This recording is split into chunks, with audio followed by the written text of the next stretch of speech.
Hi students, welcome to Bhaskars Biology. Botany point of లో most important 4 marks questions అంటే ఇక్కడ మనకి మీరు ఏ విధంగా అయితే ప్రిపేర్ అవ్వాలంటే ఫస్ట్ ప్రయారిటీ ఏ క్వశ్చన్ కావాలి, సెకండ్ ప్రయారిటీ ఏ క్వశ్చన్ కావాలి, సో ఇవన్నీ కూడా మనం డిస్కస్ చేద్దాం వీడియో ఎక్కడ స్కిప్ చేయకుండా లాస్ట్ చూడండి. నచ్చితే లైక్ చేసి మీ ఫ్రెండ్స్ కూడా షేర్ చేయండి. సో అదేవిధంగా ఈ వీడియోస్ కి లైక్స్ అయితే నేను 150 వరకు టార్గెట్ పెడుతున్నాను. అయితే ఫస్ట్ చాప్టర్ లో ఉన్నప్పుడు ఏంటంటే మనం చూడండి ఇందులో మోస్ట్ ఇంపార్టెంట్ క్వశ్చన్స్ ఏంటంటే ఇక్కడ చూడండి ఫిఫ్త్ క్వశ్చన్ ఏదైతే ఉందో ascent of sap. So ascent of sap అనేది చాలా ఇంపార్టెంట్ క్వశ్చన్, చాలాసార్లు రిపీట్ అయిన క్వశ్చన్. అలాగే transpiration necessary evil explain. So ఇది కూడా చాలాసార్లు రిపీట్ అయింది. కాబట్టి మీరు ఏంటంటే ఈ ascent of sap, transpiration necessary evil అనేది మీకు ఫస్ట్ సెకండ్ ప్రయారిటీలో చదవండి. తర్వాత వచ్చేసరికి వాటర్ పొటెన్షియల్ కూడా మనకి రిపీట్ అయిన క్వశ్చన్, వాటర్ కూడా ఇంపార్టెంటే. అలాగే ప్లాస్మోలైసిస్ కూడా మనకి ఎక్కువగా రిపీట్ అయిన క్వశ్చన్ ఇది. అలాగే ఇంకా వచ్చేసరికి ఏమవుతుందంటే transpiration and photosynthesis is a compromise explain ఉంటుంది ఇది. సో ఈ క్వశ్చన్ ఒకటి. సో ఇవి మనకి మోస్ట్ ఇంపార్టెంట్ క్వశ్చన్స్ కింద అయితే మనం చెప్పుకోవచ్చు. అయితే టీఎస్ తెలంగాణ పాయింట్ ఆఫ్ వ్యూలో ఇక్కడ చూడండి ఫస్ట్ అయితే ఓపెనింగ్ క్లోజింగ్ స్టోమేట్ ఏదైతుంది ఇది కూడా ఒకసారి అడగడం జరిగింది. కాబట్టి ఓపెనింగ్ క్లోజింగ్ స్టోమేట్ కూడా మీరు చదవండి. సో ఇది మనకి ఫస్ట్ ఏదైతే ఉందో ఈ ట్రాన్స్పిరేషన్ అండ్ ట్రాన్స్పోర్టింగ్ ప్లాంట్స్ సంబంధించి ఉన్నటువంటి ఇంపార్టెంట్ 4 మార్క్స్ క్వశ్చన్స్. ఇప్పుడు మన సెకండ్ చాప్టర్ ఏంటంటే చూద్దాం. ఓకే స్టూడెంట్స్, మనకి సెకండ్ చాప్టర్ అంటే మినరల్ న్యూట్రిషన్.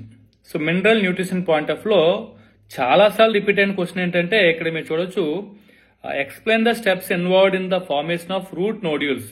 సో ఏవైతే మనకి రూట్ నోడ్యూల్స్ ఉందో రూట్ నోడ్యూల్ ఫార్మేషన్ లో ఉన్నటువంటి స్టెప్స్ అనేవి చాలా ఇంపార్టెంట్. ఈ క్వశ్చన్ మనం చాలాసార్లు రిపీట్ అయిన క్వశ్చన్ ఇది. అదేవిధంగా చూడండి write a brief how plants synthesize amino acids. So ఈ రెండు కూడా చాలా ఇంపార్టెంట్ క్వశ్చన్. ఈ చాప్టర్ లో ఈ రెండు కూడా మీరు ఖచ్చితంగా చదవాల్సిందే. కాబట్టి ఈ రెండు చాప్టర్లు కూడా కొద్దిగా ఫోకస్ చేయండి. దీంతో పాటు నైట్రోజన్ సైకిల్ మీద కూడా, నైట్రోజన్ సైకిల్ గురించి కూడా ఒక అయితే ఎస్ఏలో ఉంటుంది. ఇది అయితే 4 మార్క్స్ ఒకసారి అడగడం జరుగుతుంది. కాబట్టి నైట్రోజన్ సైకిల్ కూడా ఒకసారి చదవండి. అంటే ఇక్కడ మనకి మోస్ట్ ఇంపార్టెంట్ ప్రయారిటీ ఇవ్వాల్సింది ఏంటంటే రూట్ నోడ్యూల్ ఫార్మేషన్ ఒకటి, అదేవిధంగా మనకి ఏంటంటే నెక్స్ట్ ఏంటంటే ఈ సింథసైజ్ అమైనో యాసిడ్స్ ఒకటి. ఈ రెండు కూడా చాలా ఇంపార్టెంట్. ఈ చాప్టర్ పాయింట్ రెండు కోర్సులు ఖచ్చితంగా చదవండి. Okay, next third chapter point of లో ఇంపార్టెంట్ కోర్స్ ఏంటని మనం ఇప్పుడు చూద్దాం. థర్డ్ చాప్టర్ ఏదైతే ఉందో enzymes. So enzymes point of లో మనకి 4 మార్క్స్ రావడం జరుగుతుంది. సో ఎంజైమ్స్ పాయింట్ ఆఫ్ లో మోస్ట్ ఇంపార్టెంట్ ఏంటంటే ఎంజైమ్ ఇన్హిబిటర్స్ అనేవి చాలాసార్లు రిపీట్ అయిన క్వశ్చన్. అదేవిధంగా enzyme taluka cofactors, different types of cofactors ఉంటాయి. సో కోఫాక్టర్స్, ఇన్హిబిటర్స్ రెండు చాలా ఇంపార్టెంట్ క్వశ్చన్. మ్యాక్సిమం లో మనకి రెండు కూడా మీరు బాగా చదవండి. సో దీని తర్వాత mechanism of enzyme action. So ఈ క్వశ్చన్ కూడా మనకి రిపీట్ అయిన క్వశ్చన్ ఇది. కాబట్టి 3 క్వశ్చన్స్ మీద మీరు ఎక్కువగా ఫోకస్ చేయండి. ఇవి మనకి ఈ చాప్టర్ పాయింట్ ఆఫ్ ఉన్నటువంటి most important. So next fourth chapter point of వచ్చేసరికి next photosynthesis in higher plants. So ఈ చాప్టర్ నుంచి మనకి 4 మార్క్స్ అనేవి ఏపీ పాయింట్ ఆఫ్ లో అయితే మాత్రం రావట్లేదు. అంటే మనకి second chapter, third chapter, fourth chapter ఈ మూడు కొద్దిగా మనకి ఇబ్బందిగా ఉంటాయి. సో సెకండ్, థర్డ్ చాప్టర్ నుంచి మనకి ఏపీ పాయింట్ ఆఫ్ లో ఎక్కువగా మనకి 4 మార్క్స్ అడిగి ఫోర్త్ చాప్టర్ నుంచి 2 మార్క్స్ అడగడం జరుగుతుంది. లేదు మిస్ అయినా సరే కొన్నిసార్లు ఏమవుతుందంటే ఫోర్త్ చాప్టర్ కూడా 4 మార్క్స్ అడిగే ఛాన్స్ ఉంటుంది. కానీ most of the AP point of లో 2-3 చాప్టర్స్ నుంచి 4 మార్క్స్ అడిగి ఫోర్త్ చాప్టర్ నుంచి అయితే 2 మార్క్స్ అడుగుతున్నారు. ఇన్ కేస్ ఫోర్త్ చాప్టర్ చదవాల్సి వస్తే సో మనకి మోస్ట్ ఇంపార్టెంట్ అంటే C3, C4 ప్లాంట్స్ ఏవైతే ఉన్నాయో ఈ C3, C4 పాత్వే మధ్య ఉన్నటువంటి ఈ కంపారిజన్ పాయింట్ ఆఫ్ లో మనకి డిఫరెన్సెస్ ఉంటాయి. ఇది చాలా important. Next chloroplast diagram point of లో కూడా ఒక క్వశ్చన్ ఉంటుంది. నెక్స్ట్ ఏంటంటే C4 సైకిల్ ఒకటి ఉంటుంది. ఇది కూడా చాలా ఇంపార్టెంట్ క్వశ్చన్. తర్వాత ఏంటంటే ఫోటో రెస్పిరేషన్. సో ఇవి మనకి ఉన్నటువంటి 4 ఇంపార్టెంట్ క్వశ్చన్. ఇందులో మనకి ఎక్కువగా రిపీట్ అయింది C3, C4 పాత్వే డిఫరెన్స్ ఒకటిని, సో క్లోరోప్లాస్ట్ ఒకటి, అలాగే రిమైన్ రెండు కూడా కొద్దిగా ఇంపార్టెంట్. కాబట్టి ఈ చాప్టర్ లో తెలంగాణ పాయింట్ ఆఫ్ లో మనకి దీని నుంచి మనకి 4 మార్క్స్ వచ్చే ఛాన్స్ ఉంటుంది. కాబట్టి సో ఇది కూడా మీరు చదివే ప్రయత్నం చేయండి ఇది ఖచ్చితంగాను. Okay, next 6th chapter point of లోకి వచ్చేసరికి 6th చాప్టర్ లో ఇంపార్టెంట్ ఇక్కడ చూద్దాం. మనకి చూడండి ఇక్కడ మనకి ఆక్సిన్స్ ఒకటి ఉంటుంది. అంటే మనకి right a note on agricultural, horticultural applications of auxins. Auxins చాలా ఇంపార్టెంట్. అలాగే జిబ్రెన్స్ కూడా చాలా ఇంపార్టెంట్. సైటోకైనస్ ఇంపార్టెంట్. అలాగే ఇథిలిన్ ఒకటి ఇంపార్టెంట్. సీడ్ డార్మెంట్స్ ఒకటి ఇంపార్టెంట్. సో ఇవి మనకి ఈ 5 క్వశ్చన్స్ మీరు ఖచ్చితంగా చదవాలి. అంటే ఆక్సిన్స్ ఒకటి, జిబ్రెలిన్స్ ఒకటి, అలాగే మనకి ఏంటంటే సైటోకైనన్స్ ఒకటి, ఇథిలిన్ ఒకటి. సో ఇవి ఈ 4 కూడా మనకి ఫైటో హార్మోన్స్ ఏవైతే ఉన్నాయో 4 కూడా మీరు ఖచ్చితంగా చదవండి. ఈ 4 మాక్సిమం ఒకటైతే వచ్చే ఛాన్స్ ఉంటుంది. లేదు ఇంకొక ఇంపార్టెంట్ పాయింట్ ఆఫ్ లో సీడ్ డార్మెంట్స్ కూడా ఇంపార్టెంటే. ఇది కూడా మీరు ఒకసారి ఫోకస్ చేయండి. అయితే మనకి లాస్ట్ ఇయర్ వచ్చేసరికి ఒకసారి అంటే ఒక ఇయర్ వచ్చేసరికి ఇవేవైతే ABCDEFGH పాయింట్ ఆఫ్ లో క్వశ్చన్ ఉంటుంది. సో చాలా ఈజీగా ఉంటుంది. సో దీని మీద కూడా ఒకసారి చూడండి.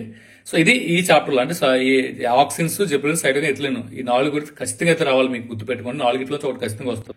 ఒక నెక్స్ట్ 7th చాప్టర్ ఏదైతుందో బ్యాక్టీరియా నుంచి అయితే మాత్రం మనకి ఏదైతే 4 మార్క్స్ ఉందో 4 మార్క్స్ రావు, దాని నుంచి 2 మార్క్స్ కొంచెం వచ్చే ఛాన్స్ ఉంటుంది. సో వైరస్ నుంచి అయితే మాత్రం మీకు ఖచ్చితంగా 4 మార్క్స్ అనేవి కవర్ అవుతున్నాయి. సో వైరస్ లో మీకు చదవాల్సిన ఇంపార్టెంట్ ఏంటంటే ఇక్కడ టీఎంబీ స్ట్రక్చర్ ఉంటుంది. టీఎంబీ స్ట్రక్చర్ చాలా చాలా ఇంపార్టెంట్, చాలా రిపీట్ అయిన క్వశ్చన్ కూడా. అలాగే టీ ఈవెన్ బ్యాక్టీరియోఫేజెస్ ఈ 2 కూడా చాలా ఇంపార్టెంట్ క్వశ్చన్స్ కాబట్టి టీఎంబీ స్ట్రక్చర్ అలాగే బ్యాక్టీరియోఫేజ్ స్ట్రక్చర్ కూడా చదవండి. సో దీంతో పాటు ఐసీటీవీ కూడా ఒక్కోసారి అడుగుతున్నారు. అలాగే కెమికల్ స్ట్రక్చర్ ఆఫ్ వైరస్ అంటే కెమికల్ స్ట్రక్చర్ ఆఫ్ వైరస్ అనేది మనకి ఒకసారి అడిగారంటే ఇది కాదు అయితే మనకి మోస్ట్ ఇంపార్టెంట్ 2 కూడా చూడండి. టీవెన్ బ్యాక్టీరియోఫాజ్, టీఎంబీ. దీంతో పాటు మనకి ఐసీటీవీ ఒకటి అడగడం జరుగుతుంది. సో దీంతో పాటు మనకి లైటిక్ సైకిల్ ఉంటుంది. సో లైటిక్ సైకిల్ కూడా మీరు ఒకసారి చూడండి. లైటిక్ కి లైసోజెనిక్ కి డిఫరెన్స్ కూడా అడుగుతారు. ఇది కూడా ఇంపార్టెంట్ క్వశ్చనే. ఇవి ఈ ఏదైతే వైరస్ ఉందో వైరస్ పాయింట్ ఉన్నటువంటి ఈ ఇంపార్టెంట్ 4 మార్క్స్ క్వశ్చన్స్. ఇంకా నెక్స్ట్ 9th చాప్టర్ ఏదైతుందో 9th చాప్టర్ పాయింట్ ఆఫ్ లో మనకి 4 మార్క్స్ అయితే కవర్ అవడం జరుగుతుంది. 9th చాప్టర్ పాయింట్ ఆఫ్ లో ఇంపార్టెంట్ 4 మార్క్స్ వచ్చేసరికి ఇది ఇక్కడ చూడండి చాలా ఇంపార్టెంట్ ఏంటంటే ఇక్కడ చూడండి mention the advantage of selecting P plant for experiments by Mendel. ఇది చాలా ఇంపార్టెంట్ క్వశ్చన్, ఇది చాలా చిన్నది ఉంటుంది, చాలాసార్లు రిపీట్ అయిన క్వశ్చన్ కూడా. అలాగే డిఫరెన్స్ కూడా అడుగుతున్నాడు between dominance, recessive, homozygous, heterozygous. So మనకి సెలెక్షన్ ఆఫ్ పీ ప్లాంట్ తర్వాత టెస్ట్ క్రాస్ చాలా important. So test cross question ఒకటి బాగా చదవండి. Explain the law of dominance using monohybrid cross. ఇది ఒకటి కూడా మనకి చాలా ఇంపార్టెంట్ క్వశ్చన్. సో ఇది మనకి ఫస్ట్ ప్రయారిటీ మనకి selection of pea plant, test cross, తర్వాత మోనోహైబ్రిడ్ క్రాస్. సో దీంతో మనకి ఏంటంటే డామినెంట్, రెసివ్ ఇది డిఫరెన్స్ ఏదవుతుందో డిఫరెన్స్ ఒకటి చూడండి. సో వీటి తర్వాత నెక్స్ట్ ఏంటంటే తర్వాత ఎక్కువగా రిపీట్ అయిన క్వశ్చన్ ఏంటంటే కో డామినెన్స్ ఒకటి, ఇన్కంప్లీట్ డామినెన్స్ ఒకటి. ఈ 2 సపరేట్ అడుగుతాడు. 2 వేరు 4 మార్క్స్ కూడా అడిగే ఛాన్స్ ఉంది కాబట్టి కో డామినెన్స్ చదవండి, ఇన్కంప్లీట్. ఈ 2 కూడా చాలా ఇంపార్టెంట్, ఇది కూడా మీరు కసించండి. Next define law of segregation, law of independent assessment. So ఈ క్వశ్చన్ కూడా మీరు చదవండి. ఇవి మనకి 9th chapter point of important 4 marks questions list. Next 10th chapter point of లో ఫస్ట్ క్వశ్చన్ గ్రిఫిత్ ఎక్స్పెరిమెంట్ ఉంటుంది. గ్రిఫిత్ ఎక్స్పెరిమెంట్ ఒకటి చూడండి. సో దీని తర్వాత నెక్స్ట్ ఏంటంటే how many types of RNA polymerases. So 11th question ఏదైతుందో చూడండి ఒకసారి. ఆర్ఎన్ఏ పాలిమరేజ్ పాయింట్ ఆఫ్ చాలా ఇంపార్టెంట్ క్వశ్చన్. అలాగే what are the contribution George Gamow, H G Khorana. Next ఏంటంటే నెరెన్బర్గ్ పాయింట్ ఆఫ్ లో ఒక క్వశ్చన్ ఉంటుంది. ఇది కూడా చాలా ఇంపార్టెంట్ క్వశ్చన్, దీని మీద కూడా కొద్దిగా ఫోకస్ చేయండి. సో దీని తర్వాత నెక్స్ట్ ఇక్కడ చూడండి చాలా ఇంపార్టెంట్ అంటే జెనెటిక్ కోడ్. జెనెటిక్ కోడ్ అంటే చాలా ఇంపార్టెంట్, చాలాసార్లు రిపీట్ అయిన క్వశ్చన్ జెనెటిక్ కోడ్. అలాగే న్యూక్లియోసోమ్స్ కూడా చాలాసార్లు రిపీట్ అయిన క్వశ్చన్. ఈ జెనెటిక్ కోడ్, న్యూక్లియోసోమ్స్ బాగా చూడండి. అలాగే డిఎన్ఏకి ఆర్ఎన్ఏకి డిఫరెన్స్ కూడా చాలా ఇంపార్టెంట్, ఇది కూడా చూడండి. నెక్స్ట్ ఏంటంటే ఈ ల్యాక్ ఓపెరన్ అంటే డ్రాయింగ్ ఒకటి ఉంటుంది, ఇది కూడా ఇంపార్టెంట్. ల్యాక్ ఓపెరన్ డ్రాయింగ్ కూడా మీరు ఖచ్చితంగా చూసుకోండి. సో ఇది మనకి ఉన్నటువంటి మోస్ట్ ఇంపార్టెంట్ 4 మార్క్స్. అంటే next 12th chapter point of లో అంటే 11th చాప్టర్ నుంచి అయితే మనకి 4 మార్క్స్ కవర్ అవ్వవు కాబట్టి ఇప్పుడు 12th చాప్టర్ చూద్దాం. 12th చాప్టర్ పాయింట్ ఆఫ్ లో చాలా ఇంపార్టెంట్ క్వశ్చన్ ఏంటంటే ఇక్కడ చూడండి ఇక్కడ మనకి బీటీ కాటన్, అదేవిధంగా మనకి పెస్ట్ రెసిస్టెంట్ ప్లాంట్స్. ఇది చాలా ఇంపార్టెంట్ క్వశ్చన్. ఇది అంటే సపరేట్ కూడా అవ్వచ్చు. ఇవి బీటీ కాటన్ సపరేట్ గాను, పెస్ట్ రెసిస్టెంట్ ప్లాంట్స్ సపరేట్ గా అవ్వచ్చు. అలాగే నెక్స్ట్ అంటే బయోసేఫ్టీ ఇష్యూస్ ఏదైతే ఉందో బయోసేఫ్టీ ఇష్యూస్ అనేవి genetically modified crops point of లో ఇది కూడా రిపీట్ అయింది.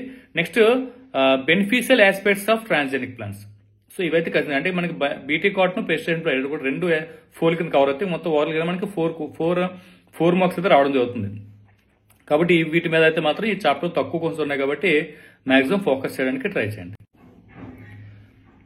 ఓకే, ఇవి intermediate second year botany point of important 4 marks. So maximum ఈ 4 మార్క్స్ క్వశ్చన్స్ అన్ని కూడా మీరు చదవగలిగితే మాక్సిమం 8 క్వశ్చన్స్ కూడా మీరు అటెంప్ట్ చేయగలుగుతారు. మిస్ అయినా 7 క్వశ్చన్స్ అయితే మాత్రం రావడం జరుగుతుంది మాక్సిమం, ఎందుకంటే మనం ఇంపార్టెంట్ క్వశ్చన్స్ పాయింట్ ఆఫ్ చదువుతున్నాం కాబట్టి. సో మాక్సిమం ఇది ఫాలో అయ్యే ప్రయత్నం అయితే మాత్రం చేయండి. ఈ వీడియో మీకు ఎంతకంత హెల్ప్ అవుతుంది, నచ్చితే లైక్ చేయండి, షేర్ చేయండి, ఛానల్ సబ్స్క్రైబ్ చేసుకోండి. Thanks for watching. Thank you very much.